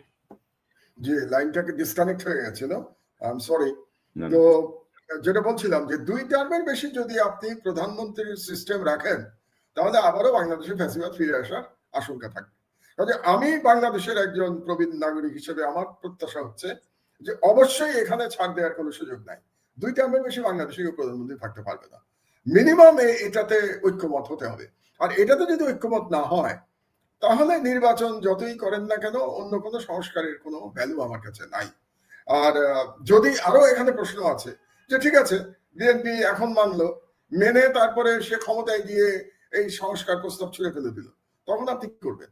কিভাবে আটকাবেন সেটাকে? কারণ আমরা তো ধরে নিচ্ছি যে আগামী নির্বাচনে বিএনপি জয়লাভ করবে, এখন পর্যন্ত তাই মনে হচ্ছে, কোনো অল্টারনেটিভ তো আমার চোখে পড়ছে না। কাজে বিএনপি জয়লাভ করার কথা। তো বিএনপি জয়লাভ করে তারা যদি সিনসিয়ার না থাকে সংস্কারের উপরে, কোন কোন নেতা কিন্তু বিএনপির বলেছেন যে এই সমস্ত সংস্কার আমরা মানব না, এরকম বক্তব্য আমরা শুনেছি। তো সেক্ষেত্রে বাংলাদেশের ভবিষ্যৎ আবারও আমাদের হয়তো লড়াইতে নামতে হবে, যেটা আমি আমার লেখায় আমি লিখেছিলাম এই বুধবারের আগের বুধবারে, যে জুলাই বিপ্লব অসমাপ্ত থেকে গেছে, হয়তোবা জুলাই বিপ্লব সমাপ্ত করতে হবে। তো এটা একটা আশঙ্কা তো আমাদের আছেই। কিন্তু আমি তো এখন যেটা দেখতে পাচ্ছি, তাতে কি নির্বাচন পর্যন্ত প্রফেসর ইউনূস টেনে নিয়ে যেতে পারবেন? কারণ আলটিমেটাম দিয়ে দিয়েছে বিএনপি, ডিসেম্বরের মধ্যেই নির্বাচন হতে হবে। এবং আলটিমেটাম কে দিয়েছে? বিএনপির যিনি কার্যত এখন প্রধান ব্যক্তি, তিনি দিয়েছেন, তারেক রহমান দিয়েছেন যে ডিসেম্বরের মধ্যেই নির্বাচন হতে হবে। So that's ultimatum. তো এই আলটিমেটাম যদি ইউনূস সাহেব না মানেন, তাহলে তো রাস্তায় তো শক্তি বিএনপি দেখাতেই পারে। তো রাস্তায় শক্তি দেখিয়ে যদি সরকার অচল করে দেয়, তাহলে বাংলাদেশ কি হবে আপনি আমি কেউই জানি না। সুতরাং আমার মনে হচ্ছে যে আগামী অন্তত 2 মাস বাংলাদেশের জন্য খুব গুরুত্বপূর্ণ, খুবই অনিশ্চয়তা বিরাজ করছে। এবং এই 2 মাস পরে আমরা বুঝতে পারবো যে আসলে কি আমরা একটা গণতান্ত্রিক ট্রানজিশন হবে, নাকি আবার আমরা অনিশ্চয়তার মধ্যে যাব, আবার কেওস শুরু হবে। আরেকটি কথা আমি বলতে চাই, শহীদ জিয়ার প্রসঙ্গ যেহেতু এসছে আমাদের, এবং আমি বলছিলাম যে ৭২-এর সংবিধান আর শহীদ জিয়ার সংবিধানের মধ্যে পার্থক্যটা আমি একটু বলবো। 1 নম্বর হচ্ছে যে ৭২-এর সংবিধান বলে তো কিছু নাই, সংবিধান বলে। তার এই সংবিধানকে শেখ মুজিবুর রহমানই ধ্বংস করে গেছিলেন, কারণ তিনি বাকশাল কায়েম করেছিলেন, একদলীয় রাষ্ট্র ব্যবস্থা। তো জিয়াউর রহমান সাহেব এসে আবার গণতন্ত্র ফিরিয়ে এনেছিলেন। তার থেকে একটা বড় ফান্ডামেন্টাল চেঞ্জ করেছিলেন জিয়াউর রহমান। তিনি আমাদের সংবিধানে বিসমিল্লাহির রহমানির রহিম নিয়ে এসেছিলেন। তিনি আমাদের সংবিধানে আল্লাহর প্রতি পূর্ণ আস্থা এবং ঈমান নিয়ে এসেছিলেন। এবং তিনি আরেকটি পরিবর্তন করেছিলেন, সংবিধানে তিনি লিখেছিলেন যে মুসলিম উম্মার সাথে সম্পর্ক উন্নত করাটা হবে আমাদের সংবিধানের ওয়ান অফ দ্য, মানে যেটাকে বলি আমরা নীতি, ওয়ান অফ দ্য ক্লজ ছিল এটা আমাদের নীতি। তাহলে এই যে বাংলাদেশে সংখ্যাগরিষ্ঠ জনগোষ্ঠী, 90% জনগোষ্ঠীর যে ধর্মীয় চিন্তা চেতনা ঐতিহ্য, এটাকে তিনি ফিরিয়ে নিয়ে এসেছিলেন তার সংবিধানে, জিয়াউর রহমান সাহেব। তো এখন আমার কাছে খুব অবাক লাগে যখন আমি দেখতে পাই বিএনপির কোন কোন নেতার বক্তব্যের মধ্যে আমি শেখ হাসিনার বয়ানের রিপিটেশন দেখতে পাই। এবং সেই বয়ানটা কি, যে বাংলাদেশে এক ধরনের সেকুলার কথাবার্তা দেখতে পাই তারা বলেন, এবং ইন্ডিয়ান বয়ানের সাথে মিলে যায় বিএনপির কোন কোন নেতার বয়ান। তারা বাংলাদেশে আবার মৌলবাদের জুজুর কথা বলেন, বাংলাদেশে জঙ্গিবাদের কথা বলেন। তার মানেটা হলো যে ইয়ের সময়, মানে আওয়ামী লীগের সময় 16 বছরে যে ইসলাম বিদ্বেষের যে একটা পটভূমি ছিল, এবং লড়াইটা ছিল মুসলমানদের বিরুদ্ধে, ভারতীয় যে লড়াইটা চাপিয়ে দিয়েছিল, দুর্ভাগ্যজনকভাবে যেই দল জিয়াউর রহমান সাহেব সৃষ্টি করেছিলেন, যেই দলের যিনি আমাদের সংবিধানে বিসমিল্লাহির রহমানির রহিম নিয়ে এসেছিলেন, সেই দল আজকে ভারতীয় ইসলাম বিদ্বেষী বয়ানের কথা বলছে। তো এটা একটা, আমি মনে করি এটা একটা মেরুকরণ হচ্ছে, নতুন ধরনের মেরুকরণের দিকে আমরা বোধহয় যাচ্ছি। এবং এই মেরুকরণ আমরা মিডিয়াতেও দেখতে পাচ্ছি, মানে বিএনপি সমর্থক মিডিয়াতেও আমরা এই ধরনের মেরুকরণ দেখতে পাচ্ছি। এখন মাহমুদ ভাই যে ধরেন আহ, আমরা এই সরকার গঠন হওয়ার পর থেকে আমরা তো বলবো যে আপনি আপনি সহ আমরা আলোচনা করেছি যে উপদেষ্টা পরিষদে যাদেরকে নেওয়া হয়েছে তাদের ব্যাপারে আমাদের পর্যবেক্ষণ ছিল প্রথম থেকেই, এবং এখন ক্রমশ যত দিন যাচ্ছে আমাদের পর্যবেক্ষণ গুলো কিন্তু যে সত্য পর্যবেক্ষণ ছিল বা আমাদের যে উপলব্ধিটা বক্তব্যগুলো যে ঠিক ছিল সেটি ক্রমশ প্রমাণিত হচ্ছে। এবং আপনি যদি দেখেন যে 10 মাসে আপনি যদি প্রথমেই বলছিলেন জুডিশিয়ারির তেমন কোনো পরিবর্তনই হয় নাই, মানে কয়েকজন বিচারপতিকে মানে অবসর দেওয়া ছাড়া যে কার্যকর যে যে পরিবর্তনগুলো এগুলো কিছুই হয়নি, সবাই সবার মতো বহাল এবং সবাই সবার মতো কাজ করে যাচ্ছে উচ্চ আদালত থেকে নিম্ন আদালত পর্যন্ত। আইন মন্ত্রণালয় একটি অকার্যকর মন্ত্রণালয় হিসেবেই অনেকের কাছে মানে মনে হচ্ছে, প্রতিভাত হচ্ছে। তো এবং আপনি যদি দেখেন যে এ, নানা রকমের প্রতি বিপ্লবের চেষ্টা হয়েছে একদম প্রথম দিন থেকেই, নানা রকমের আন্দোলন, নানা রকমের কর্মসূচি, আনসার বিদ্রোহ, উচ্চ আদালতের একটি বিদ্রোহ, কারা বিদ্রোহ, এটা সেটা, অর্থাৎ ইউনূস সরকার কিন্তু শান্তিতে থাকতে দিচ্ছে না। এবং এই প্রতি বিপ্লবের আশঙ্কা আপনি আরো করেন কিনা, এবং সাম্প্রতিক সময়ে আপনি দেখেছেন যে সেনাবাহিনীর সাথে অন্তর্বর্তী সরকারের একটি একটি টার্মোয়েল পজিশনে আমরা আমরা দেখলাম যে একদম মুখোমুখি অবস্থান। তো সব মিলিয়ে আপনি কিভাবে দেখেন, এবং উপদেষ্টা পরিষদের ভেতরে কেউ কেউ স্যাবোটাজ করছে কিনা? আপনি যদি দেখেন যে আমি গতকাল একটি অনুষ্ঠান করেছি যে 22 তারিখে ডক্টর ইউনূসের পদত্যাগের বিষয়টা সামনে আসলো, 24 তারিখে জানা গেল যে তিনি পদত্যাগ করছেন না, 25 তারিখে সরকারি কর্মচারী অধ্যাদেশ বলে 25 বলে একটা অধ্যাদেশ জারি করে সচিবালয়কে আনস্টেবল করে দেওয়া হলো, একটা অস্থিরতা তৈরি করা হলো। তো সব মিলিয়ে আসলে এই প্রতি বিপ্লবের আশঙ্কা কতটুকু, বা এই প্রক্রিয়াটা একটু কি যদি বলেন, কারণ আওয়ামী লীগ বেপরোয়া হয়ে গেছে রিফাইন্ড ওয়েতে ঢুকতে বা সরাসরি ঢুকতে, আপনার বক্তব্যটা একটু শুনুন। না, আমি প্রথমে আসি উপদেষ্টা পরিষদ নিয়ে। আমি উপদেষ্টাদের ব্যক্তিগতভাবে কাউকে আমি সমালোচনা করতে চাই না, কিন্তু একটা জিনিস আপনার বলা দরকার যে প্রফেসর ইউনূস যাদেরকে উপদেষ্টা বানিয়েছেন আপনি দেখবেন যে তারা সবাই প্রায় তার পরিচিত। তার মানে প্রফেসর ইউনূসের হ্যান্ডপিক ব্যক্তিরাই কিন্তু উপদেষ্টা হয়েছে, প্রথমটা বাদ দিলে। প্রথমে তো প্রফেসর ইউনূস হয়তো তখন জানতেন না, মানে 8 তারিখে যারা যারা উপদেষ্টা হয়েছে, কিন্তু পরবর্তীতে যে সমস্ত উপদেষ্টা হয়েছে সবই তো প্রফেসর ইউনূস নিজে হ্যান্ডপিক করেছে। এটাই আমাদের ধরে নিতে হবে। শুধু উপদেষ্টা কেন, উপদেষ্টার উপদেষ্টা তো সেমি উপদেষ্টা নানা রকম লোকজন এসছে সরকারে, এবং তাদেরকে প্রফেসর ইউনূসই দিয়ে এসছে। কাজে এটা দায় দায়িত্ব প্রফেসর ইউনূসকেই নিতে হবে। আমি ইন্ডিভিজুয়াল উপদেষ্টাদের এর জন্য দায়ী করতে চাচ্ছি না। এটা গেল প্রথম কথা। দ্বিতীয় হচ্ছে যে উপদেষ্টারা অনেক কাজে ব্যর্থ হয়েছে, সাথে আমি একমত, এবং এটা নিয়ে আমরা আগেও অনেকবার আলোচনা করেছি। কিন্তু সরকারের বর্তমানে যে অবস্থা, সেখানে উপদেষ্টা মন্ডলীর পরিবর্তন করার আর সময় আছে বলে আমি মনে করি না। সেই পরিস্থিতি এখন নাই, এবং উপদেষ্টা মন্ডলী পরিবর্তন করে প্রফেসর ইউনূস এটাকে সামাল দিতে পারবেন বর্তমান পরিস্থিতি, সেটাও আমার কাছে মনে হচ্ছে না। কারণ একটা সরকার টিকে থাকে দুটো ফোর্সের মাধ্যমে, এটা বুঝতে হবে আমাদেরকে। কোন প্রফেসর ইউনূস রাজনীতিবিদ নন, এই জন্য হয়তো তিনি ব্যাপারটা বুঝতে পারছেন না। একটা হলো যে স্ট্রিট পাওয়ার, মানে যে দলটি ক্ষমতায় আছে তার স্ট্রিট পাওয়ার আছে কিনা। আর দ্বিতীয়টা হলো যে মিলিটারি তাকে কতটা, মানে মিলিটারি তো একটা ইনস্টিটিউশন, বাংলাদেশে ইনস্টিটিউশন হিসেবে মিলিটারি তাকে কতটা সাপোর্ট করছে। তো এই মুহূর্তে আমরা যদি প্রফেসর ইউনূসের সরকারের দিকে তাকাই, প্রফেসর ইউনূস কিন্তু এই মুহূর্তেও বাংলাদেশের সব থেকে জনপ্রিয় ব্যক্তি। আমি আপনাকে নিশ্চিতভাবে বলে দিতে পারি, যদি প্রেসিডেন্সিয়াল ইলেকশন হয় এবং প্রফেসর ইউনূস যদি ইলেকশনে দাঁড়ান, আমি মোটামুটি নিশ্চিত যে তিনি ইলেকশনে জিতবেন। এটা ব্যক্তি ইউনূস, কিন্তু ইউনূস সাহেবের সরকার তো জনপ্রিয় না, তিনি ব্যক্তি হিসেবে জনপ্রিয়। এটা গেল একটা। আর দ্বিতীয় হচ্ছে যে প্রফেসর ইউনূসের কোনো স্ট্রিট পাওয়ার নাই। স্ট্রিট পাওয়ার বিএনপির হাতে, স্ট্রিট পাওয়ার জামাতের হাতে। আর উনি যেটা আশা করেছিলেন যে ছাত্রদের হাতে স্ট্রিট পাওয়ার থাকবে, সেটা এখন আর নাই। এই 10 মাসে ক্ষয়িষ্ণু হয়ে গেছে ছাত্ররা, বিভিন্ন কারণে হয়েছে। এটা নিয়ে আমি ডিটেলস আলোচনা করতে চাচ্ছি না, আমাদের শো অনেক লম্বা হয়ে যাবে এটা নিয়ে আলোচনা করতে। বাট বাস্তবতা হলো ছাত্রদের হাতে এখন আর কোনো স্ট্রিট পাওয়ার নাই। জামাতের আছে, বাট প্রধানত বিএনপির আছে। আর কার আছে? আওয়ামী লীগের আছে, যে আওয়ামী লীগ এখন পালিয়ে আছে। তো এখন যদি বিএনপি মাঠে নামে প্রফেসর ইউনূসের বিরুদ্ধে, তাহলে বিএনপির সাথে কিন্তু আওয়ামী লীগের নেতা কর্মীরাও মাঠে নেমে যাবে। এটা সম্পর্কে আপনি নিশ্চিন্ত থাকেন। এমনকি ভারত থেকে নির্দেশ চলে আসবে আওয়ামী লীগের প্রতি যে তোমরা ইউনূস বিরোধী আন্দোলনে মাঠে নাও। তার মানে পুরো স্ট্রিট পাওয়ারটা সরকারের বিরুদ্ধে চলে যাবে, ইউনূস সাহেবের বিরুদ্ধে চলে যাবে। ওদিকে সেনাবাহিনীর সাথেও তার দূরত্ব তৈরি হয়েছে। কি কারণে তৈরি হলো? সেটা নিয়ে আমরা সেনা প্রধানের যে লাস্ট বক্তব্য নিয়ে অনেক বিতর্ক তৈরি হয়েছে, এটা নিয়ে হয়তো আমরা আলাদা আলোচনা করতে পারি এরপরে। তো সেনাবাহিনীর সাথে ওনার দূরত্ব তৈরি হয়েছে। তাহলে প্রফেসর ইউনূস সরকার টিকাবেন কি করে? তার নিজের ব্যক্তিগত জনপ্রিয়তা নিয়ে কোনো সন্দেহ নাই, কিন্তু যদি একসঙ্গে সেনাবাহিনী তাকে সমর্থন না করে, যদি স্ট্রিট পাওয়ার তার পক্ষে না থাকে, তাহলে কি তার পক্ষে রাষ্ট্র পরিচালনা সম্ভব? এটা আমার প্রশ্ন।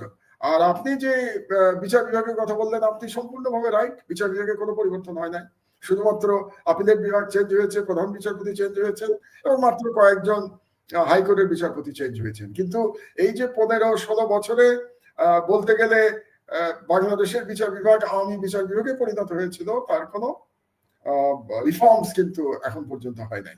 তো সেই দিক দিয়ে এই সরকার এই 10 মাসে এটা করতে পারে নাই। তো এখন এই জন্য প্রফেসর ইউনূসের যেটা করা উচিত, আমি আমার আগে বক্তব্যে বলেছি যে তিনি তার প্রায়োরিটিটা ঠিক করে ফেলা উচিত ওনার। আমার মনে হয় প্রায়োরিটি ফিক্সিং এ এক ধরনের প্রবলেম ছিল। আর একটা আপনি খুব সঠিক কথা বলেছেন, যে পরিমাণ আন্দোলন ওনাকে মোকাবেলা করতে হয়েছে, সেই আন্দোলনের পরে উনি টিকে আছেন কি করে, আমি এটাই তো বুঝি না। আপনি কি জানেন কমসে কম 1000 খানেক ছোট বড় আন্দোলন ওনাকে মোকাবেলা করতে হয়েছে 10 মাসে, 1000 ছোট বড় মিলিয়ে। তার মধ্যে বড় আন্দোলন মোর দেন 300 আন্দোলন। তার মানে প্রতিদিন একটা করে নতুন ইস্যু নিয়ে মাঠে নেমেছে লোকে তার বিরুদ্ধে।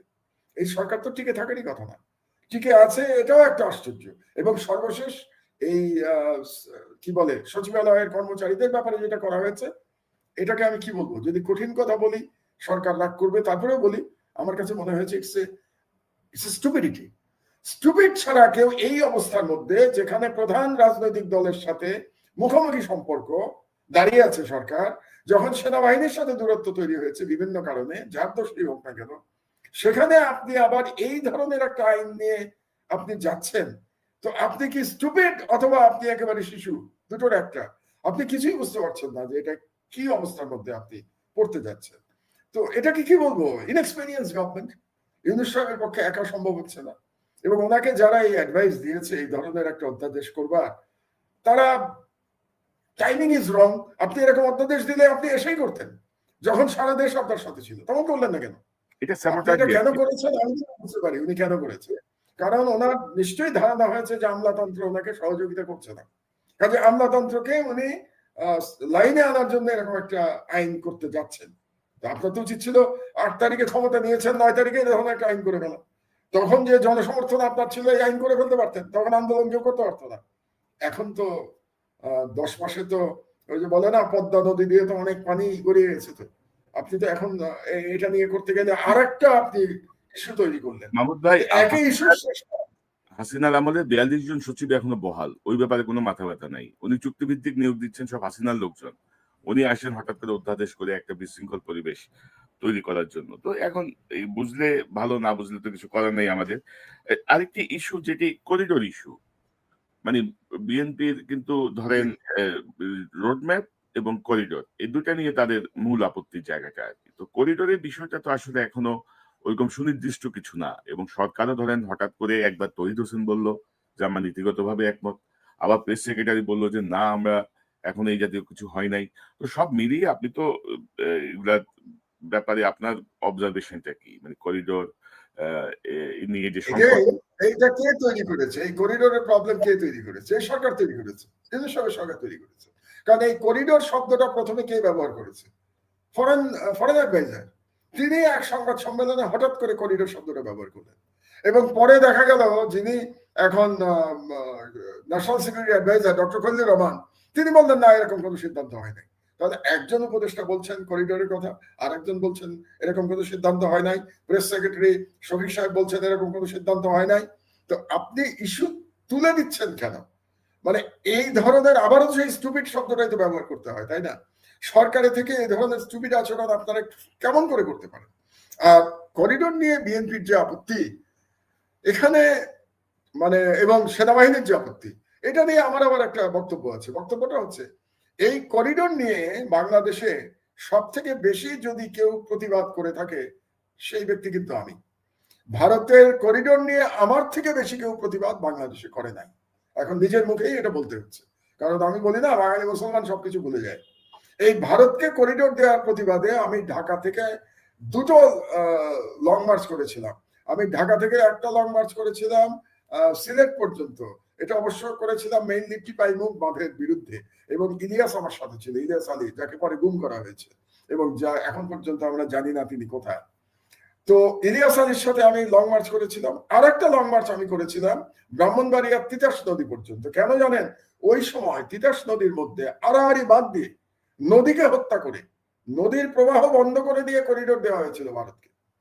আমি লং মার্চ করে গেছিলাম সেই সময়, গিয়ে আমি ওই বাঁধের উপরে কোদাল চালিয়েছিলাম। প্রতীকী, আমি কোদাল চালিয়ে গিয়ে অত বড় বাঁধ ভাঙতে পারবো, প্রতীকী। এবং আমার সামনে, আমার সাথে সেই সময় ছিলেন যতদূর মনে পড়ে শওকত মাহমুদ ছিলেন সাংবাদিক, আমার সাথে ছিলেন গাজী ভাই ছিলেন, আল্লাহ তাকে বেহেশত নসিব করুক, মরহুম গাজী ভাই, উনি ছিলেন আমার সাথে। এবং আমার সাথে বোধহয় বর্তমানে বিএনপির অত্যন্ত শক্তিশালী বড় সিনিয়র নেতা ডক্টর জাহিদ ছিলেন বোধহয় আমার সাথে। তো আমরা সকলে মিলে লং মার্চ করে গেছিলাম। তো সেই সময় করিডোরের বিরুদ্ধে বিএনপির দল থেকে তো তেমন কোনো প্রতিবাদ উত্থাপিত হয় নাই আমরা যখন প্রতিবাদ করছিলাম, এবং সেনাবাহিনী থেকেও কিন্তু কোনো প্রতিবাদ উত্থাপিত হয় নাই। এই গত 16 বছর ধরে ভারতীয় সাম্রাজ্যবাদের বিরুদ্ধে আমরা সবসময় বলে গেছি। আপনার টক শোতে আমি কতবার বলেছি, কতবার ভারতীয় এই করিডোর নিয়ে আমরা কথা বলেছি। সেই সময় তো আমরা দেখি নাই সেনাবাহিনী থেকে কেউ টু শব্দ করেছেন, কেউ কিছু বলেন নাই। এবং তারা তখন কি বলতেন আপনার নিশ্চয় মনে আছে, যে একজন সেনা অফিসার আমাদের সাথে যোগ দিয়ে বলতেন যে তারা একটা ডিসিপ্লিন ফোর্স, যেহেতু তারা ডিসিপ্লিন ফোর্স, এই জন্য সরকারের বিরুদ্ধে তারা কোনো কথা বলতে পারেন না। তো সেটা যদি সত্যি হয়ে থাকে যে সরকার ডিসিপ্লিন ফোর্স, এই যুক্তি যদি আমি মেনে নেই, তো এখন তারা কিভাবে কথা বলেন? এখনো তো তারা ডিসিপ্লিন ফোর্স নাকি? যেমন ধরেন সেনা প্রধানের যে বক্তব্য নিয়ে এত হইচই হলো, মানে প্রথমে তো একটা বক্তব্য তিনি রাওয়াতে দিয়েছিলেন, দ্বিতীয়টা দিলেন তিনি ক্যান্টনমেন্টের ভেতরে। ইট ওয়াজ এ প্রাইভেট মিটিং, তিনি কয়েকজন জেনারেলের সাথে কথা বলেছেন। তো প্রাইভেট মিটিং এর যে বক্তব্য, এটা সোশ্যাল মিডিয়ায় আসলো কিভাবে, এবং সোশ্যাল মিডিয়ায় কিভাবে আসলো? সারসংক্ষেপ মিনিটসের আকারে ছবি তুলে এটাকে পাঠিয়ে দেওয়া হলো সব মিডিয়াতে। কে পাঠালো এটা? সেনাবাহিনীর থেকে পাঠানো হয়েছে, ভিতর থেকে। তো এটাকে উনি আটকালেন না কেন সেনাপ্রধান, যে এটা গেল কি করে? এটা নিয়ে কি এখনো কোনো তদন্ত হয়েছে যে কেমন করে এটা বাইরে গেল? কারণ যেটা যুক্তি দেওয়া যেতে পারে যে একজন সেনাপ্রধান তার কলিগদের সাথে তো কথা বলতেই পারেন। যেমন ধরেন আমার দেশ অফিসে আমি আমার কলিগদের সাথে আমি আলাদা মিটিং করতেই পারি, কয়েকজনের সাথে, সিনিয়র জার্নালিস্টদের সাথে আমি করতেই পারি আমার আলাদা মিটিং। কিন্তু যখন আমার মিটিং এর সেই মিনিটস আমি বাইরে পাঠিয়ে দেব, সেখান থেকেই তো আপত্তিটা শুরু, তখন তো ডিসিপ্লিন ব্রেকডাউন হচ্ছে। তো আমার পয়েন্টটা হচ্ছে যে যারা আজকে করিডোর নিয়ে হইচই করছেন, তারা তো এতদিন চুপ ছিলেন। এবং এখন দেখেন আমাদেরকে বলা হয়েছে সবসময় যে আমরা অতিমাত্রায় ভারত বিদ্বেষী, অতিমাত্রায় ইসলামিস্ট। এটা বলা হতো একসময় আওয়ামী লীগের বয়ানে বলা হতো। আওয়ামী লীগের যারা মিডিয়ার লোকজন, আওয়ামী লীগের যারা সোশ্যাল মিডিয়ায় কাজ করেন, তারা আমাদেরকে ইসলামিস্ট বলতেন, আমাকে ইসলামিস্ট বলে তারা।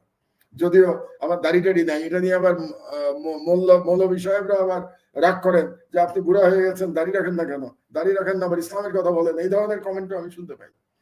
তো যাই হোক, আমি আমার মতো করে লড়াই করি, এক একজন আরেকজন দাড়ি রেখে লড়াই করে, আমি দাড়ি ছাড়াই লড়াই করি। তো আমাদেরকে ইসলামিস্ট বলা হয়েছে সবসময়, এবং ভারত বিদ্বেষী বলা হয়েছে। সব থেকে ইন্টারেস্টিং ব্যাপার হচ্ছে যে আমার এই জীবনে যতদিন ধরে আমি রাজনীতি বুঝতে সক্ষম, ধরেন আর 2 মাস পরে আমার বয়স 72 বছর হবে, তো যদি আমি ধরে নেই যে 12 বছর বয়স থেকে আমি রাজনীতি কিছু কিছু বুঝি, তাহলে 60 বছর। এই 60 বছরের মধ্যে পাকিস্তান আমল গেছে। স্বাধীনতার পর থেকে, মানে 71 সাল থেকে, 71 সালের 16ই ডিসেম্বরের পর থেকে, বিজয় দিবস থেকে আজ পর্যন্ত বাংলাদেশের মানুষের মধ্যে এমন ভারত বিরোধী মনোভাব আমি কখনো দেখি নাই। আমি আপনাকে বলছি কেন, এমন ভারত বিরোধী মনোভাব বাংলাদেশের অধিকাংশ জনগণের মধ্যে আমি আজ পর্যন্ত দেখি নাই স্বাধীনতার পর থেকে। এখন এরকম একটা সময়ে এই যারা ভারতের পক্ষে কথা বলার চেষ্টা করছেন, বা যারা ইচ্ছা করে ভারতপন্থী হিসেবে ট্যাগ নিতে চাচ্ছেন নিজেদের গায়ে, এবং যারা আমাদেরকে আবার ভারত বিদ্বেষী এবং ইসলামিস্ট বলতে চাচ্ছেন, তারা বোধহয় মানুষের পালস বুঝতে পারছেন না, যে মানুষের পালস পরিবর্তন হয়ে গেছে। মানুষের পালসটা বোঝা উচিত। কাজেই এই করিডোর নিয়ে এই যে বিতর্ক তৈরি করা, এটার জন্য সম্পূর্ণভাবে সরকার দায়ী। আবার এই করিডোরের এই বিতর্ক তৈরি করার পরে যারা এটা দিয়ে প্রতিক্রিয়া দেখিয়েছেন, দে আর নট অনেস্ট। অনেস্ট হলে তারা তাদের প্রতিক্রিয়া কনসিস্টেন্সি থাকতো। আমি একটা কথা সবাইকে বলি, বুঝলেন, রাজনীতিতে একটা কনসিস্টেন্সি থাকা উচিত। আমার যারা বক্তব্য শোনেন, আমি খুব বেশি দিন ধরে রাজনৈতিক বক্তব্য দেই না। আমি 11 সময় থেকে রাজনৈতিক বক্তব্য দেওয়া শুরু করেছি, অর্থাৎ 2007 সাল, আজকে 2025 সাল, তার মানে 18 বছর। এই 18 বছরে আমার বক্তব্যে আপনি ইনকনসিস্টেন্ট কোথাও পাবেন না। আমি 18 বছর আগে যে কথা বলেছি ভারত সম্পর্কে, বাংলাদেশের স্বাধীনতা সম্পর্কে, আজও আমি একই কথা বলি। তো আজকে যারা করিডোর নিয়ে চেঁচামেচি করছেন, তারা কি কনসিস্টেন্ট ছিলেন গত 15 বছর? আমার প্রশ্ন তাদের কাছে। যদি কনসিস্টেন্ট না থাকেন, তাহলে আজকে আপনি রাজনৈতিক উদ্দেশ্যে কিংবা আপনি অপরচুনিস্টিক কমেন্ট করছেন করিডোর নিয়ে।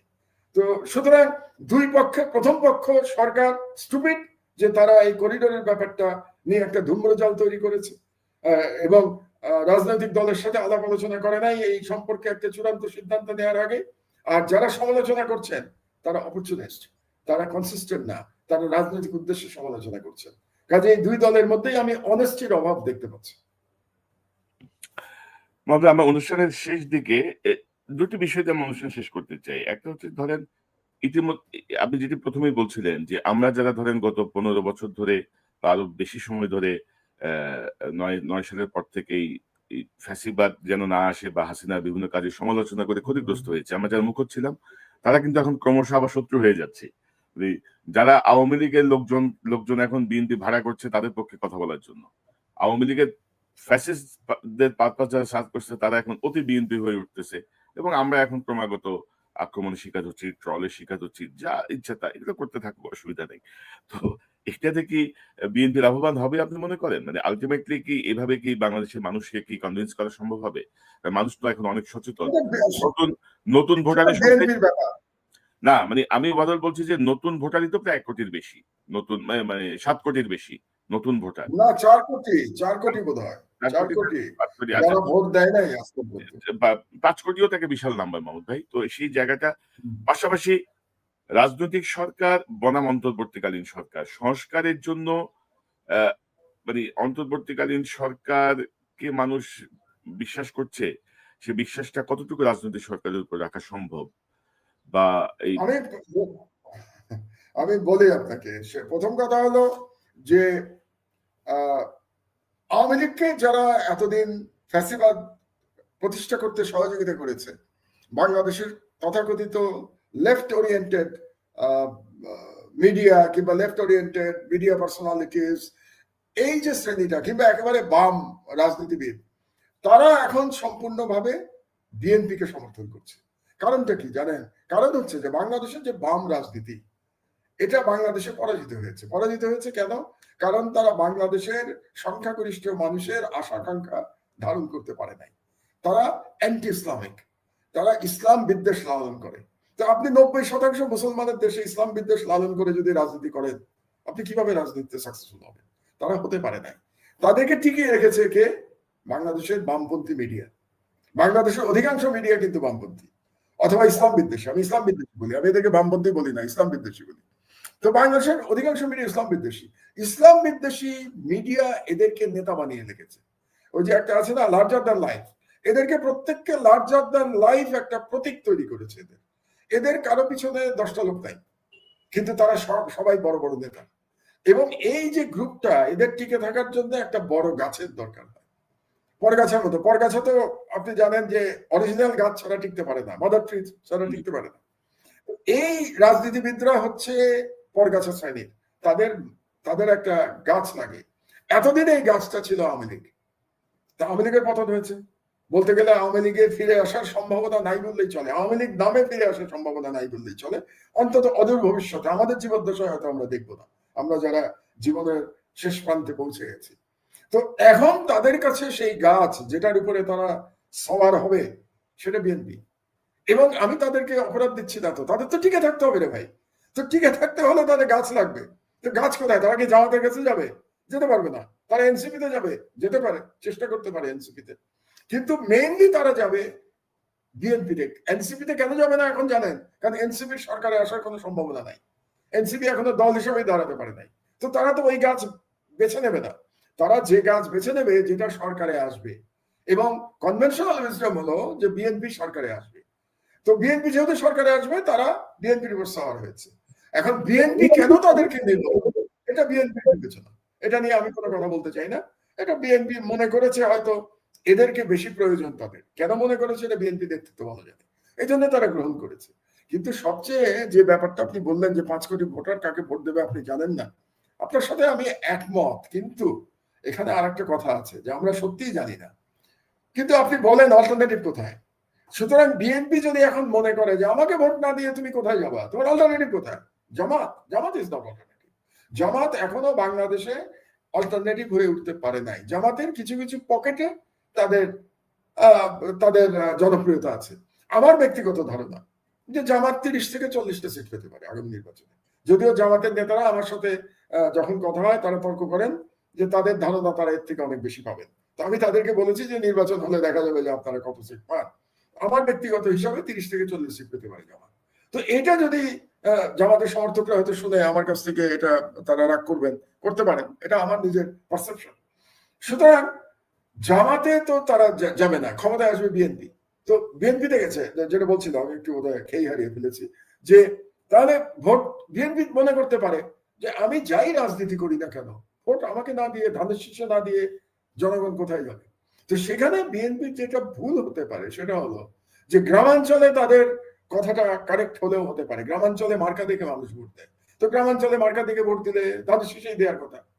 কিন্তু শহরে যেখানে শিক্ষিত মধ্যবিত্ত থাকে, যেখানে ইয়াং স্টুডেন্টরা থাকে, আপনি যে 5 কোটি ভোটারের কথা বললেন তার মধ্যে একটা স্টুডেন্ট একটা বড় গ্রুপ, তারা কোথায় ভোট দেবে এটা আমরা এখনো জানি না।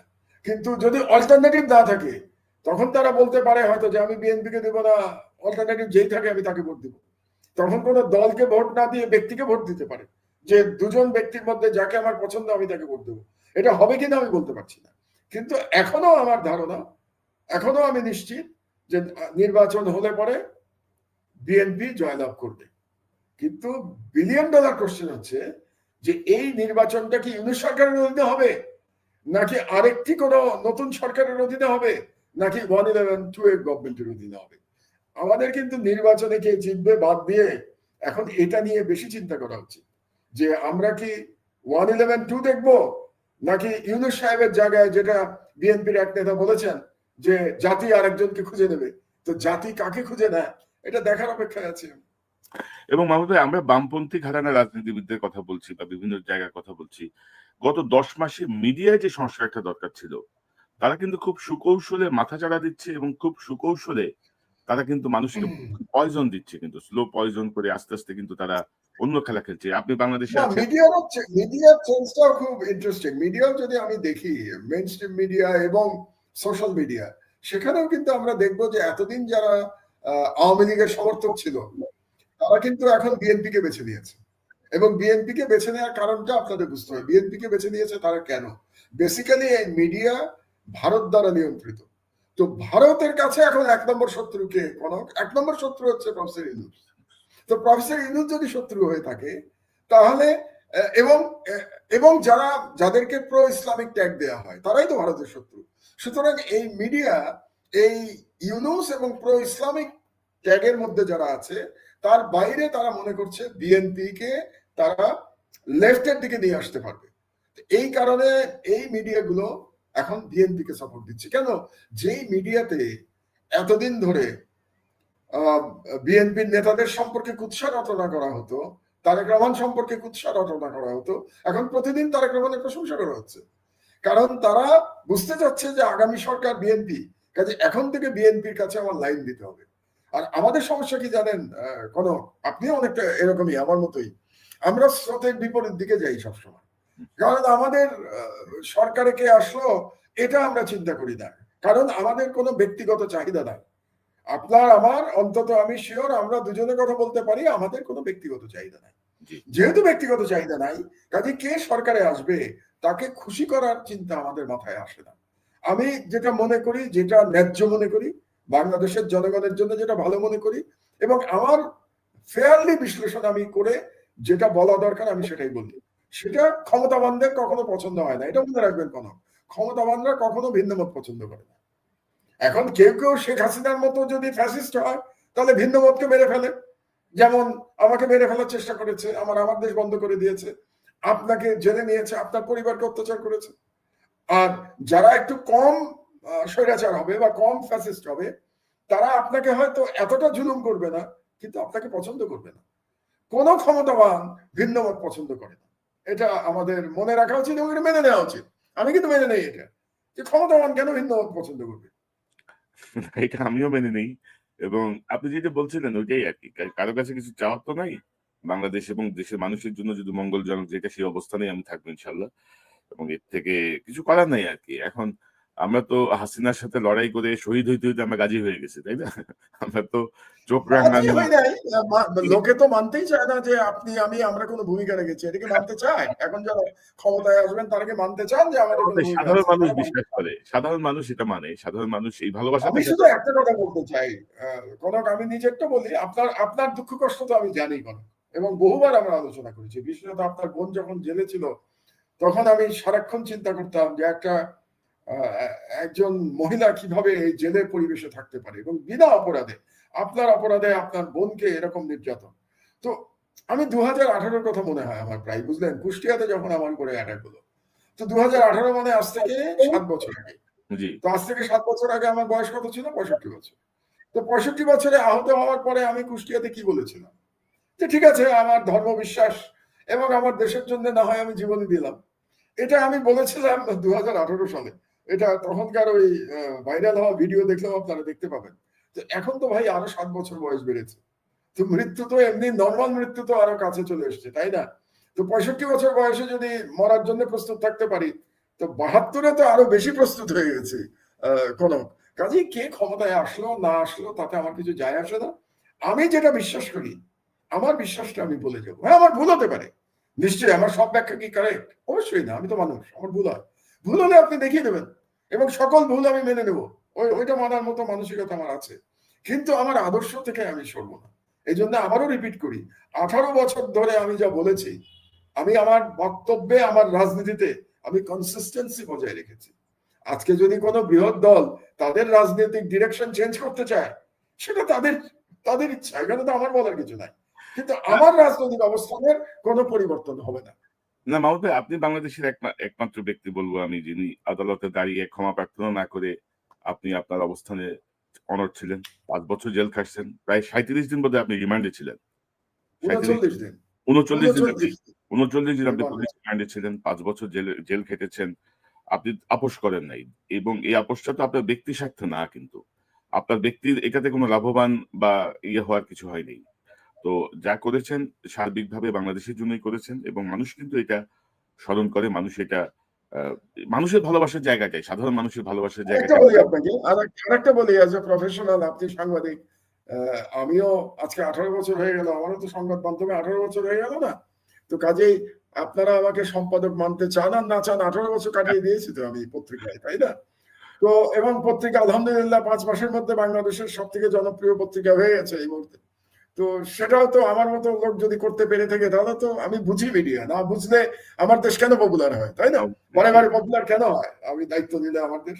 তো আজকে আমার পত্রিকায়, আজকে যেহেতু শহীদ জিয়ার মৃত্যু দিবস, আপনি জানেন না, আজকে আমার পত্রিকায় 4 পাতা জুড়ে আমরা বিশেষ পত্র বের করেছি শহীদ জিয়া।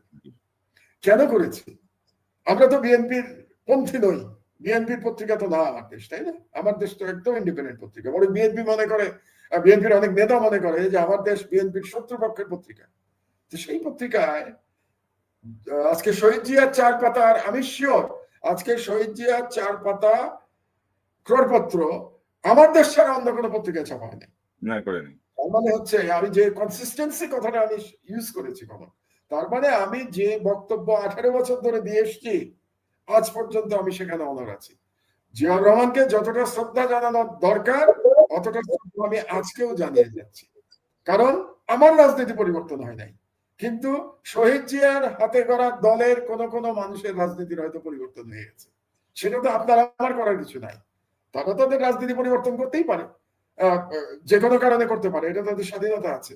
আমি কিন্তু আমার আদর্শ ধরে আছি এবং আশা করি ইনশাআল্লাহ মৃত্যু পর্যন্ত এই আদর্শই ধরে থাকবো, যারাই আসুক না কেন ক্ষমতায়। কামাল ভাই, আমি আপনার সাথে একমত। আর আমার আরেকটা বিষয় যেটা মনে হয় যে ২০০১ একে তো বিএনপি সর্বশেষ ক্ষমতায় ছিল। ২০০১ আর ২০২৫ মধ্যে যে মানুষের মনস্তাত্ত্বিক যে মানে যে পরিবর্তন বা প্রযুক্তির যে উন্নয়ন বা ডিজিটাল যেই মানে সমাজ এখন, এই জায়গাটা বোধহয় বিএনপির কোনো নেতা ধরতে পারছেন না আরকি। তারা এখনো সেই এখন ধরছে কিছু না, আগে হয়তো পারে নাই, কিন্তু এখন খেয়াল করেন আপনি যে বিএনপি বুঝতে পারছে যে সোশ্যাল মিডিয়ার কত পাওয়ার। কারণ বেশ কিছুদিন ধরে আমি লক্ষ্য করছি, মাসখানেক ধরে একটা বিরাট গ্রুপ কিন্তু নেমেছে বিএনপির পক্ষে, যারা আগে বিএনপির পক্ষে ছিল না, যারা আগে বিএনপির সমালোচনা করত, তারাই আজকাল কিন্তু সোশ্যাল মিডিয়াতে কন্টেন্টে বিএনপির সমর্থন করছে। তো তার মানে কি? তার মানে বিএনপি একটা অর্গানাইজ হয়েছে। It's good, I congratulate them যে তারা সোশ্যাল মিডিয়ার পাওয়ারটা বুঝতে পেরেছে, পেরে এতগুলো লোককে তারা মাঠে নামিয়েছে। কিন্তু এখন ওদের মাঠে নামিয়ে জনগণ তাদেরকে অ্যাকসেপ্ট করবে কিনা আমি জানি না, কিন্তু তারা পাওয়ারটা বুঝতে পেরেছে সোশ্যাল মিডিয়ার। আমি এটাই বলতে চাচ্ছি। আমাদের যারা একসময় আওয়ামী ন্যারেটিভ প্রচার করছে, ফ্যাসিবাদের পক্ষে ছিল, তারা যদি এখন বিএনপি ন্যারেটিভ বা বিএনপির পক্ষে যায়, এটা আসলে জনগণ কতটুকু একসেপ্ট করবে সেটাও বোধহয় বিএনপির ভাবা উচিত। ডক্টর মাহমুদুর রহমান, আপনাকে অসংখ্য ধন্যবাদ। আপনার কাছ থেকে আমি অনেক কিছু শুনলাম, বিশ্লেষণগুলো নিশ্চয়ই আমাদের দর্শকদের যে জটিল পরিস্থিতি আর কি, যে একটা পেঁচানো তালগোল পাকানো পরিস্থিতি, এই পরিস্থিতিতে অনেক কিছু স্পষ্ট করবে। নিশ্চয়ই মাহমুদুর, আমরা নিকট ভবিষ্যতে আবার আপনাকে পাবো। আপনি ভালো